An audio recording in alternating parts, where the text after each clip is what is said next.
क्या आप जानते हैं कि भारत के हॉस्पिटैलिटी और टूरिज्म सेक्टर को नई ऊंचाइयों तक ले जाने वाले सितारों को कौन कौन से सम्मान मिले और इस प्रतिष्ठित आयोजन में किन दिग्गज हस्तियों ने हिस्सा लिया। आज हम आपको ले चलेंगे एक ऐसी अवार्ड नाइट में जो टूरिज्म और अतिथि जगत के हीरो को सलाम करती है। 15 नवंबर 2024 होटल द सूर्या नई दिल्ली में हुआ 19वां हॉस्पिटैलिटी इंडिया वार्षिक अंतर्राष्ट्रीय यात्रा पुरस्कार। इस भव्य आयोजन का आयोजन DLK पब्लिकेशन प्राइवेट लिमिटेड ने नेपाल पर्यटन बोर्ड के सहयोग और छत्तीसगढ़ पर्यटन बोर्ड के समर्थन से किया।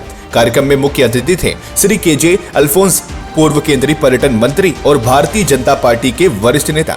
इस अवार्ड शो में कई प्रतिष्ठित हस्तियों ने शिरकत की, जिनमें डॉक्टर सुभाष गोयल, पूर्व मेयर सुनील चोपड़ा और प्रसिद्ध फिल्म निर्देशक अनिल शर्मा शामिल थे।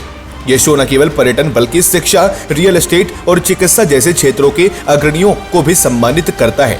शो में डिजाइनर रोजी अहलूवालिया का शानदार फैशन शो और सांस्कृतिक प्रस्तुतियां दर्शकों को मंत्रमुग्ध कर गई। हॉस्पिटैलिटी इंडिया के प्रबंध निदेशक श्री सुनीता कालरा ने इस मौके पर कहा, ये अवार्ड शो भारतीय पर्यटन उद्योग को नई दिशा देता है। हमारा उद्देश्य इस क्षेत्र की उपलब्धियों को वैश्विक मंच तक पहुंचाना है। ये अवार्ड्स न केवल उनके योगदान को सराहते हैं बल्कि उनकी मेहनत को भी नई पहचान देते हैं। हर विजेता अपनी सफलता की कहानी के साथ मंच पर चमका है। हॉस्पिटैलिटी इंडिया ने एक बार फिर साबित कर दिया है कि ये मंच न केवल पुरस्कारों का बल्कि भारतीय पर्यटन और अतिथि क्षेत्र के भविष्य को संवारने का भी है। तो कालरा फैमिलीज की तरफ से दिए जा रहे हैं। देश के जितने भी मैं कहूँगा कि बहुत बेहतरीन ऐसे इंस्टीट्यूट जो टूरिज्म को बढ़ाने का काम कर रहे हैं और हिंदुस्तान का नाम रोशन कर रहे हैं, ऐसे सब लोगों को बुला के यहाँ सम्मानित किया जा रहा है। निस्संदेह हमारा हिंदुस्तान इनक्रेडिबल इंडिया है, लोग उन्हें देखने भी आते हैं, लेकिन टूरिज्म इंडस्ट्री का एक बहुत बड़ा दायित्व बनता है कि हमारे भारत की इमेज को लेकर जो टूरिस्ट आते हैं वो क्या भाव लेकर उसको लेके जाते हैं, और उस दिशा में ये इंडस्ट्री बहुत अच्छा काम कर रही है, इसलिए उनको शुभकामनाएं देने के लिए हमारे। सर, दिल्ली पोल्यूशन की वजह से ट्रैवलर बहुत कम आ रहे हैं टूरिज्म, इसके लिए दिल्ली का मामला कुछ बहुत ज़्यादा टूरिज्म नहीं आ पा रहा है। दिल्ली में सिर्फ टूरिज्म ही नहीं, दिल्ली में तो और बहुत समस्याएं हैं। मैं प्रदूषण की बात करूं, एयर पोल्यूशन दिल्ली का सबसे बड़ा इस समय हम कहें तो कारण है, जिसकी वजह से दिल्ली में बहुत चीज़ें ठप पड़ गई हैं। और आज ग्रैब 3 भी लागू हो गया है, और ग्रैब 3 में लाने का श्रेय दिल्ली की सरकार को जाता है, जिन्होंने 10 साल में बिना किसी विज़न के सिर्फ इवेंट मैनेजमेंट किया है। एक बेहतर दिल्ली, स्वस्थ दिल्ली और स्वच्छ दिल्ली बनाने के लिए एक अच्छे विज़न के साथ काम करने की ज़रूरत है। और दिल्ली वाले समझते हैं कि आने वाले समय में हम ऐसी सरकार चुनेंगे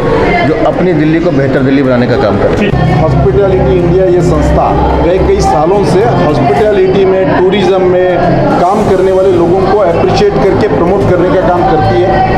भारत में टूरिज्म के माध्यम से आने वाले और देश के लोग भी तीर्थाटन करने वालों की संख्या में बहुत वृद्धि हुई है।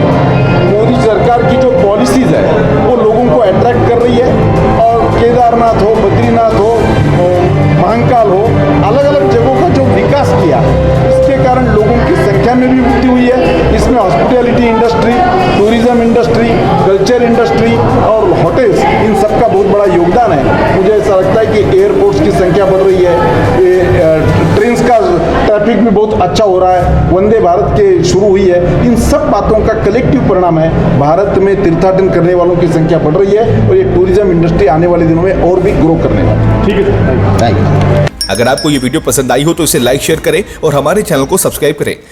क्या आप भी जानना चाहते हैं अपने आसपास की छोटी और बड़ी खबरों को? क्या आप भी जानना चाहते हैं देश विदेश के हर एक मुद्दे को? क्या आप भी जानना चाहते हैं स्पोर्ट्स के हर एक अपडेट्स को? क्या आप भी जानना चाहते हैं राजनीति की हलचल को? क्या आप भी जानना चाहते हैं कि आपका राशिफल क्या कहता है? तो बिना किसी देरी के दैनिक डिजिटल लाइव को सब्सक्राइब करें, साथ ही बेल आइकन भी दबाएं ताकि वीडियो के लेटेस्ट अपडेट्स आपको तुरंत मिल सके। जी हां, बिल्कुल तुरंत।